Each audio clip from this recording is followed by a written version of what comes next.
अस्सलाम वालेकुम जी। आज हमने बात करनी है नाक की एलर्जी या जिसको हम एलर्जिक रिनाइटिस कहते हैं। इसकी क्या वजूहात हैं, क्या इलाज है और कौन से लोगों को कौन सी बीमारी होती है। सबसे पहले हम इसकी अलामात पर बात करें तो क्या होता है, नाक से छींकें आती हैं, नज़ला होता है, उसके बाद आँखों से पानी, गले में खराश, इस तरह की अलामात आती है। ये 2 टाइप्स का होता है। पहला होता है सीज़नल एलर्जिक रिनाइटिस। उसमें क्या होता है, जैसे भी टेम्परेचर चेंज होता है, नमी का तनासब चेंज होता है माहौल में, गर्मी से सर्दियाँ या सर्दियों से गर्मियाँ आती हैं, तो मौसम चेंज होने की वजह से एलर्जी होती है। दूसरा होता है पेरिनियल एलर्जिक रिनाइटिस। तो उसमें पूरा साल मरीज़ों को जो है ना एलर्जी रहती है। किस वजह से रहती है? घर में पेट्स हैं, कुत्ता है, बिल्ली है, उसके बाद जानवर वगैरह हैं, तोते रखे होते हैं, कुछ लोगों ने कबूतर रखे होते हैं, तो उन वजह से जो है ना एलर्जी हो रही होती है।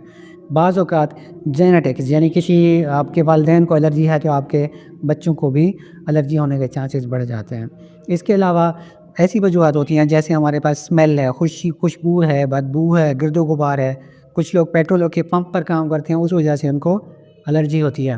कुछ लोग फैक्ट्री में काम करते हैं, शीशा तोड़ने की फैक्ट्री है, कॉटन फैक्ट्री है, इस तरह की चीज़ें, धूल मिट्टी का कोई भी काम है, बदबू है, या कुछ लोग जो सफाई वगैरह का काम करते हैं, तो उनमें भी इस तरह के मसाइल होते हैं। अब इसके इलाज के ऊपर बात करें तो क्या होता है, सबसे पहले हम इन्वेस्टिगेशंस करवाते हैं कि ये मसला क्या है।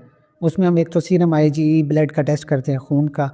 उसके अलावा स्किन प्रिक टेस्ट होता है। हम जिस सस्पेक्टेड एंटीजन से मसला हो रहा है उसको हम स्किन के ऊपर एक्सपोज़ करवाते हैं, तो क्या होता है, एक रिएक्शन होता है और हमें अंदाज़ा हो जाता है कि इसी वजह से एलर्जी हो रही है, तो उसका फिर इलाज किया जाता है। अब इलाज में क्या है, एक तो हमारे पास प्रिवेंशन है कि जिससे आपको हो रही है उससे आप बचाव अख्तियार करें। उसके बाद क्या होता है, हम एंटीहिस्टामिन देते हैं। कुछ लोगों की हम इम्यूनिटी बूस्ट करते हैं ताकि उनका जो एलर्जी का मसला है वो क़ुव्वत मुदाफ़ियत अच्छी होने की वजह से ही ख़त्म हो जाए। उसके बाद टॉपिकल स्टेरॉइड्स आते हैं, या फिर कुछ पेशेंट जो बहुत ज़्यादा सीवियर एलर्जिक रिनाइटिस के होते हैं उनमें हम सिस्टेमिक कॉर्टिकोस्टेरॉइड देते हैं।